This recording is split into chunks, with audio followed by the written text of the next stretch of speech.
As Dathan, an ambitious, power-hungry high priest, Robinson deftly combined charm and menace, demonstrating an uncanny ability to bring complexity to morally ambiguous characters. With his magnetic presence, sharp dialogue, and penetrating gaze, Robinson transformed the role into a truly compelling character, one whose ruthless drive to achieve his desires made him unforgettable. It was a performance that cemented Robinson's reputation as one of Hollywood's most dynamic actors. Born in Bucharest, Romania, Robinson's path to Hollywood was not an easy one. He immigrated to the United States at the age of 10 and settled in New York with his family. A gifted student with a deep passion for the arts, Robinson quickly realized that acting was his calling. After gaining experience on stage and in small film roles, he finally broke into Hollywood with the unforgettable role of Rico Bandello in Little Caesar, 1931. As a ruthless gangster, Robinson introduced audiences to the tough guy image that would define his career in countless films. Robinson's career spanned 5 decades and included more than 100 films and 40 Broadway plays. Although he was often cast as tough gangsters, roles that showcased his formidable presence, Robinson was also adept at portraying the multifaceted nature of crime. Whether as the cold, calculating villain in Double Indemnity or the vulnerable character in Key Largo, Robinson's performances resonated deeply with audiences, cementing his status as one of Hollywood's legendary stars. In addition to his acting career, Robinson was an outspoken advocate for social justice, particularly in his opposition to fascism and Nazism in the 1930s and 1940s. His political activism led to him testifying before the House Un-American Activities Committee during the Red Scare. Although he was cleared, despite the personal and professional pressures of the time, Robinson's career flourished and he remained a beloved figure in Hollywood. Robinson's interests extended beyond acting to a deep passion for collecting art. Beginning in the 1930s, he built one of the most impressive collections of French Impressionists in Hollywood, featuring works by such renowned artists as Renoir, Degas, Picasso, and Van Gogh. The collection became the cornerstone of his legacy, but it was not without its challenges. In the 1950s, Robinson ran into financial difficulties and took on debt to continue collecting art. His personal life was also severely affected when he lost half of his prized collection in a bitter divorce in 1956. However, Robinson's love of art and determination helped him recover many of these works in the following years. Sadly, Edward G. Robinson died on January 26, 1973, at the age of 79, after a battle with bladder cancer. After his death in 1973, part of Robinson's art collection was sold for $5 million, equivalent to about $30 million today. The auction not only highlighted his status as a film icon, but also cemented his legacy as a prominent art collector. Olive Dearing as Miriam. When thinking about the Ten Commandments, 1956, it is hard not to think of Olive Dearing's unforgettable performance as Miriam, Moses' sister. In a film known for its epic scale and dramatic moments, Dearing's performance stands out for its quiet strength and profound compassion. She transforms Miriam from a supporting character into a symbol of unwavering faith and hope, leaving a lasting impression on the audience. Her line, "He will deliver us from slavery," still resonates with audiences today, perfectly capturing the essence of Miriam's devotion and unwavering faith. Born Olive Korn on October 11, 1918, in New York City, she grew up in a family that valued creativity. Her father, Max Korn, was a dentist, but her mother, Zelda Baruchin, recognized Olive's potential and encouraged her artistic tendencies. Olive's older brother, Alfred Ryder, also pursued acting, and they both shared a passion for the stage. At age 11, Olive enrolled at the Professional Children's School, paving the way for a career that would last for decades. Her first notable stage role was in the play Girls in Uniform, 1933, where even a small role showed off her natural talent. Dearing's stage career blossomed with brilliant performances in plays such as Mosshart's Winged Victory and Tennessee Williams' Suddenly Last Summer. Her ability to portray complex characters earned her critical acclaim and established her as a force on stage. In 1980, she reunited with her brother Alfred for a revival of Tennessee Williams' The Two character, a performance that recalled her mastery and emotional depth. While her stage career was impressive, Deering's work in film and television further cemented her legacy. Her collaborations with DeMille, including her role in The Ten Commandments, were pivotal moments in her career. But she also made a significant mark on television. Appearing in over 200 shows, Deering demonstrated her versatility in a variety of genres. Her performances in Perry Mason and the Alfred Hitchcock Hour were particularly memorable, as she effortlessly transitioned between suspenseful dramas and thought-provoking stories. Deering's talents weren't limited to the screen. She was also a sought-after voice on radio, where she appeared on shows like Lone Journey and Against the Storm. Her ability to convey emotion and create vivid characters with her voice alone highlighted her incredible range of performance. Off the stage, Deering's personal life was marked by a brief marriage to director Leo Penn in 1947, which ended in divorce. An active Democrat, she supported Adlai Stevenson in the 1952 presidential election, demonstrating her commitment to the issues of the day. Sadly, all of Deering's life came to an end when she died of cancer on March 22, 1986. At the age of 67, she was buried at Kensico Cemetery in Valhalla, New York. Although she had no children, her remarkable legacy lives on through her contributions to stage, film, and television, forever marking her as a beloved and talented actress. Yvonne De Carlo as Sephora. Yvonne De Carlo's portrayal of Sephora in The Ten Commandments, 1956, is one of her most iconic performances, cementing her place in film history. Portraying Moses' devoted wife, De Carlo imbued the character with strength and grace, making Sephora a memorable and pivotal figure in the epic biblical story. Her undeniable chemistry with Charlton Heston created a dynamic relationship that resonated with audiences, and their performances are still celebrated decades later. Despite her difficult childhood, Yvonne's passion for the arts blossomed at an early age. Recognizing her daughter's potential, her mother enrolled her in dance classes, laying the foundation for her future in the entertainment industry.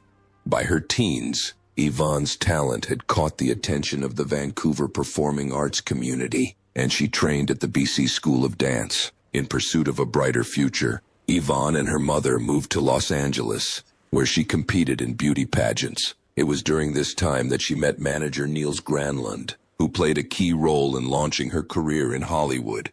She started out in uncredited roles, making her mark in films like Harvard, Here I Come, 1941. But it was her role in the 1945 Western Salome, where she danced, that brought her to the spotlight. De Carlo's career spanned more than 7 decades, and as she grew older, she transitioned seamlessly into character roles, proving her presence in Hollywood. In 1960, she was honored with not 1 but 2 stars on the Hollywood Walk of Fame, one for her film career and one for her contributions to television. In addition to her acting achievements, De Carlo's personal life was equally interesting. She was linked to some of Hollywood's most famous figures, including the mysterious Howard Hughes and actor Robert Stack. However, it was during the filming of Shotgun in 1955 that she met Robert Drew's stunt double, Bob Morgan. After his wife died, the two began a relationship, marrying in 1955 and having 2 sons, Bruce and Michael. Their marriage ended in divorce in 1973.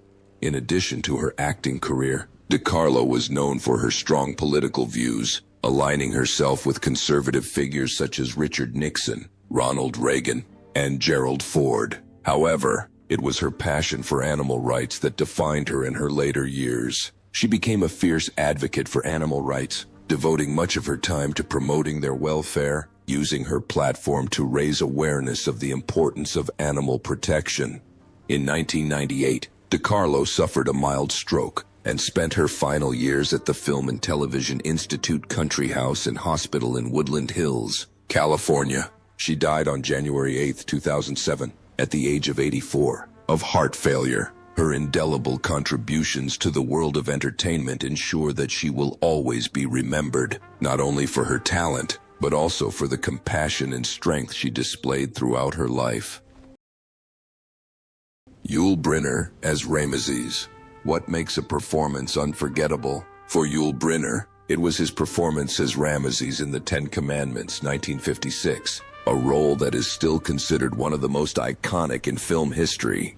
With his piercing gaze, commanding presence, and authoritative voice, Brenner brought a powerful charisma to the character that captivated audiences worldwide. His memorable line, "Write it, make it," was so full of authority and conviction that it became an unforgettable moment in cinema history. Brenner's charisma, magnetic charisma, and signature bald head made him instantly recognizable in Hollywood.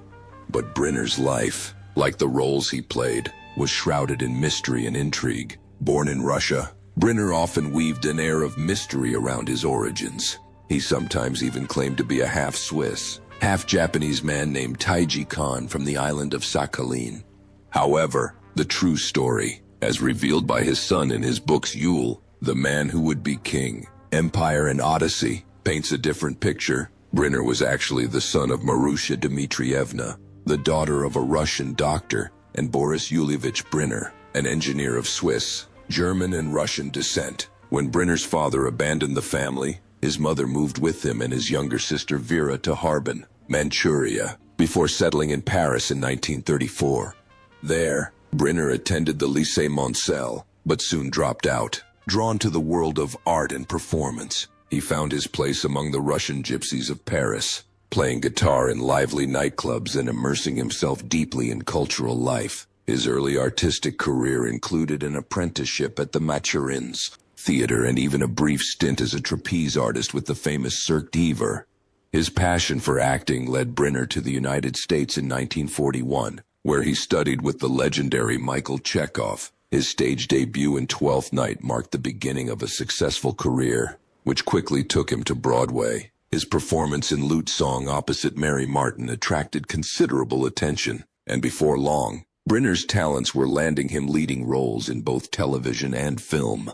But it was his performance as the King of Siam in The King and I that really marked his breakthrough. The role earned him both a Tony and an Oscar, making him one of the few actors to win both prestigious awards for the same role. In the 1970s, even as his health declined, Brenner returned to the stage, touring the world in The King and I. His performances were as captivating as ever, demonstrating his dedication to his craft despite the lung cancer that was ravaging his body. Near the end of his life, Brenner became a passionate advocate for the anti-smoking movement. In a courageous act, he recorded a public service announcement warning people about the dangers of smoking, which was broadcast after his death. On October 10, 1985, Brenner died at the age of 65 from lung cancer. He was buried at the peaceful Abbey of Saint-Michel-de-Bois-Aubry in France. His legacy as one of Hollywood's most glamorous and unique stars lives on, a profound tribute to his remarkable talent and enduring appeal. Charlton Heston as Moses. Charlton Heston's portrayal of Moses in Cecil B. DeMille's The Ten Commandments, 1956, is considered one of the most iconic performances in film history. His commanding presence and the raw emotional depth he brought to the character brought the biblical leader to life in a way that had not been seen for decades. As Moses, Heston became a symbol of leadership, courage, and faith, and his performance continues to resonate with audiences today. The film itself, set against the epic backdrop of the biblical story, cemented Heston's status as one of Hollywood's most revered stars. Born John Charles Carter on October 4, 1923, in Wilmette, Illinois, Heston had a difficult but also formative childhood. When his parents divorced, he moved to St. Helens, Michigan with his mother, where he discovered a deep love of the outdoors, especially hunting and fishing. At just 10 years old, his life took a dramatic turn when his mother remarried and they moved back to Wilmette. It was while attending New Trier High School that Heston's passion for acting really took root. Active in the school's drama program, he quickly became known for his stage talent and joined the local Winnetka Community Theater, setting the stage for his future.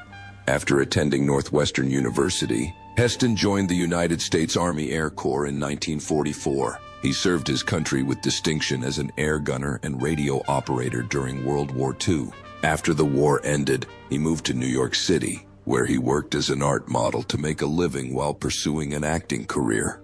He made his Broadway debut in 1948, starring in Antony and Cleopatra, and soon caught the eye of Hollywood. The following year, he played Mark Antony in the film adaptation of Julius Caesar, cementing his status as a rising star. Roles on CBS's Studio One also helped launch his Hollywood career. Heston's film career spanned over 6 decades, and he became famous for his larger-than-life roles in epic films such as Ben-Hur, 1959, for which he won the Academy Award for Best Actor, and Planet of the Apes, 1968. His portrayal of Judah Ben-Hur remains one of the most revered performances in film history, but his career also included notable roles in Soylent Green, 1973, and Touch of Evil, 1958. Heston's power and charisma defined his career, making him a beloved figure in Hollywood and an icon of the golden age of American cinema. In his personal life, Heston married his college sweetheart, Lydia Clark, in 1944. The couple had 2 children, Fraser and Holly, and were together for more than 60 years until his death in 2008. Despite facing personal challenges, Heston showed remarkable resilience. In 1998, he was diagnosed with prostate cancer, which he overcame with treatment. However, in 2002, he made the heartbreaking announcement that he had Alzheimer's disease. This marked the end of his acting career and his presidency of the National Rifle Association. Charlton Heston died on April 5, 2008, at the age of 84, from complications related to pneumonia. At the time of his death, his net worth was estimated at $40 million, a testament to his lifelong dedication to his craft and his enduring legacy in Hollywood. Although he was plagued by illness in his later years, his impact on the film industry and his memorable performance as Moses in the 10 Commandments are still celebrated by fans and critics. Nina Foch as Bithia, the Egyptian princess who rescues the boy Moses from the Nile and raises him as her own son, gives a performance that is both touching and regal. Her portrayal of the compassionate princess is portrayed with grace and strength, capturing the essence of a woman torn between duty and love. One of the film's most memorable moments is her poignant line, "I will be the son of your heart." This declaration encapsulates the character's deep affection and unwavering determination, adding emotional richness to Cecil B. DeMille's grand biblical tale. Despite the film's epic set pieces, Foch's performance stands out and leaves a lasting impression, a testament to her talent. 9. Foch's artistic roots run deep. Born into a creative family, she was raised by her mother, Consuelo Flowerton, an American actress and singer, and her father, Dirk Foch, a renowned Dutch conductor and composer who had a prolific career across Europe and the United States. After her parents divorced, Foch moved with her mother to New York, where she studied piano, painting, and sculpture before eventually turning to acting. At just 19, Foch signed a contract with Columbia Pictures, marking the beginning of her career. Her first role was in The Return of the Vampire, 1943, but she was often cast in B-movies, where her performances continued to shine. Films such as I Love a Mystery, 1945, and The Dark Past, 1948, won her a loyal following. Foch also made a name for herself on stage, starring in Broadway hits such as John Loves Mary, 1947, and performing classic Shakespeare roles at the American Shakespeare Festival, further demonstrating her versatility. Foch later found a new direction in acting education. She spent 4 decades at the USC School of Cinematic Arts, nurturing the next generation of talent. Her expertise also extended to training actors and directing stage productions, leaving a lasting legacy in the worlds of theater and film. Foch's television appearances in popular series such as Murder, She Wrote, and NCIS proved her enduring appeal, cementing her status as a versatile and dedicated artist. Foch's personal life was marked by 3 marriages, including a brief one to James Lipton, host of Inside the Actors Studio. She had 1 son, Dr. Dirk de Brito, who survived her. Nina Foch died on December 5, 2008, at the age of 84, from complications of myelodysplasia. Her contributions to the arts, both as an actress and as a teacher, continue to be recognized, cementing her status as a beloved icon of Hollywood's golden age. Deborah Paget as Lilia. Deborah Paget's portrayal of Lilia, Dathan's devoted daughter, remains one of her most memorable performances. She brought a unique depth to the role, balancing innocence and inner strength amid the grandeur of the epic drama. Her delicate beauty and graceful demeanor made her a perfect fit for Lilia, a character caught up in the whirlwind of the biblical story. It was not only her performance that won over audiences, but the way she left a lasting impression, cementing her status as one of Hollywood's most beloved stars. Born in Denver, Colorado, Deborah comes from a family with a deep artistic tradition. Her father, Frank Henry Griffin, was a talented painter, and her mother, Margaret Allen, had a background in stage acting. Growing up in this creative environment sparked Deborah's passion for the arts at an early age. At the age of 8, Deborah landed her first professional role, and by the age of 13, she was performing on stage in Shakespeare's The Merry Wives of Windsor. The family's move to Los Angeles provided her with more opportunities, and she enrolled in dance and drama classes, laying the groundwork for her eventual breakthrough in film. Her career began to take off in 1948 when she appeared in the film noir Cry in the City. Although it was a modest debut, it paved the way for much bigger opportunities in 1950. Deborah's performance in Broken Arrow, a Western, marked the beginning of her illustrious career. The film was a huge success, and her powerful portrayal of an Indian woman brought her widespread recognition. This breakthrough led to a long-term contract with 20th Century Fox, and then a series of films. Deborah's exotic beauty became her trademark, often taking on roles that showcased her striking looks and elegance. In Love Me Tender, 1956, she starred opposite the legendary Elvis Presley, fueling rumors of a romance between them. While these rumors were never confirmed, the attention surrounding the pair only added to her appeal. Although her personal life is constantly the subject of media speculation, Deborah has always focused on her career. Deborah's personal life has been marked by several marriages, each of which has contributed its own chapter to her story. She has been married 3 times and has 1 son. Her final marriage was to Ling Chie-kung, a Chinese-American oil executive, in 1962. After their marriage, Deborah retired from acting to focus on family life, and they had a son named Gregory Kung. Their marriage lasted nearly 2 decades, but they divorced in 1980. After leaving the limelight, Deborah chose to live a more peaceful, private life. Now 92 years old, she devotes all her time to raising her son and living away from the Hollywood spotlight. Anne Baxter as Nefertiri in the 1956 film The Ten Commandments. Anne Baxter portrayed Nefertiri, the ambitious and jealous daughter of the pharaoh, in a vivid and memorable way. Her portrayal of a woman torn between love and power, combined with her intense chemistry with Charlton Heston, made this role one of the most memorable performances in Hollywood history. Directed by Cecil B. DeMille, the film became a milestone in Baxter's career, catapulting her to the top of Hollywood stars. But what was behind the glamorous on-screen persona? Who was the woman who brought this iconic character to life? Born on May 7, 1923, Anne Baxter was no stranger to creativity. The granddaughter of legendary architect Frank Lloyd Wright, she grew up surrounded by the arts. Her passion for acting blossomed early, leading her to the famous student Maria Uspenskaya. Baxter's career began on stage before moving to film with her debut role in 20 Mule Team, 1940. She soon became a contract actress for 20th Century Fox, where her talent was quickly recognized. However, it was The Razor's Edge, 1946, that truly catapulted Baxter to stardom.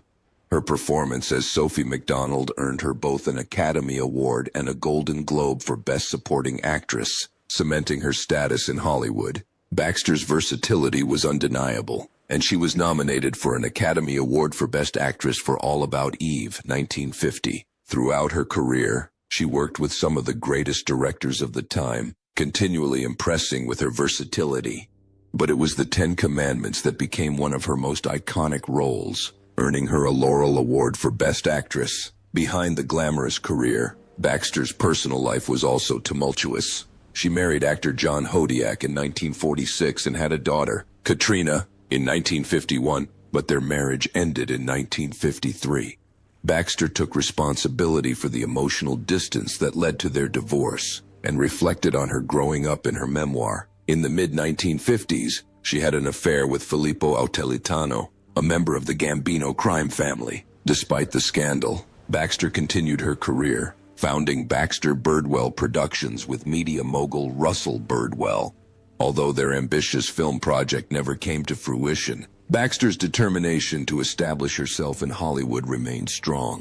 In 1960, Baxter married rancher Randolph Galt, and they had 2 daughters. Their marriage ended in 1969, and Baxter recalled it in her 1976 memoir, Intermission. After her second divorce, she married stockbroker David Clee, but tragedy struck soon after when he died, leaving Baxter grieving and rebuilding her life on her own. On December 12, 1985, Ann Baxter died at the age of 62 after suffering a stroke 8 days earlier while hailing a taxi in New York City. Despite being put on life support, her family made the heartbreaking decision to cut off contact with her. Her death marked the end of an illustrious career, leaving behind a legacy that still shines in Hollywood history. Judith Anderson as Memnet. Judith Anderson's performance as Memnet in The 10 Commandments, 1956, remains a classic example of turning a supporting role into something much more impactful. As the scheming servant who holds the key to Moses' true identity, Anderson brought a cool authority and subtle malice to her character. With memorable lines like, "You will remember what I told you," she added a layer of mystery and suspense to Cecil B. DeMille's monumental epic. Her presence lingered long after the scene ended, leaving a lasting impression on the audience. Born Frances Margaret Anderson on February 10, 1897 in Adelaide, South Australia, her path to fame was not an easy one. After moving to New York in 1918, Anderson pursued her acting dreams, but her early years were difficult, struggling with both poverty and health problems. Despite these obstacles, she persevered and eventually began to receive roles with theater companies, where her undeniable talent began to shine.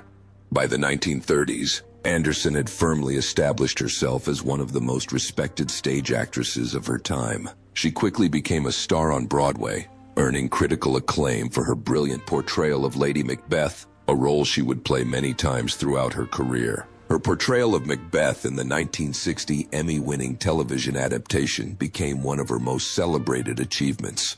Perhaps even more legendary was her relationship with Medea, whose Tony-winning performance in 1948 became the defining character. Anderson's move to Hollywood was no less impactful. She was nominated for an Oscar for her haunting performance as Mrs. Danvers in Alfred Hitchcock's Rebecca, 1940. A role that cemented her status as one of the most memorable villains in film history. She continued to captivate audiences in films like Laura and Cat on a Hot Tin Roof, demonstrating an incredible ability to hold attention, even in the most crowded of casts. Her exceptional contributions to the arts were officially recognized in 1960, when she was appointed Dame Commander of the Order of the British Empire. Anderson continued to surprise audiences later in life, appearing in the long-running television series Santa Barbara in the late 1980s, a role that earned her a Daytime Emmy nomination. At the age of 87, she made a triumphant return to the big screen in Star Trek III, The Search for Spock, 1984, playing the High Priestess. Encouraged by her nephew, the return was a huge success, earning her a Saturn Award nomination. Despite her career success, Anderson's personal life was not so happy in her marriages. She married twice but never had children, both experiences she later recalled with dry humor. Judith Anderson died on January 3, 1992, at the age of 94, shortly before her 95th birthday, of pneumonia. Her legacy lives on as one of the greatest actresses of all time, celebrated for her powerful stage presence, unforgettable film roles, and unparalleled ability to embody complex characters.